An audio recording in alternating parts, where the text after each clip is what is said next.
Hello guys, in today's video I'm going to show you how to CC in Gmail effectively and provide you with some tips and tricks. Let's begin. Once you successfully open your Gmail, we can actually have two options for this. First, you can click on a specific email you received, then you can click on reply and click on this specific section to enable the CC option, okay?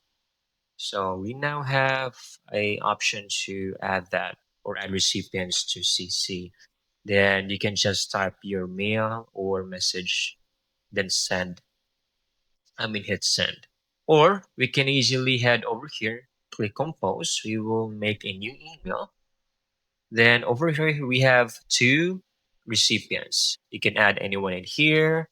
Then on the right side we have add CC recipients, or you can use the Control Shift C as a shortcut. Then it will create another section where you can easily add recipients over here. Then you can easily type or include any subject and carefully write your mail or message. After that, you can easily send and you're done. You have successfully utilized the CC option in Gmail.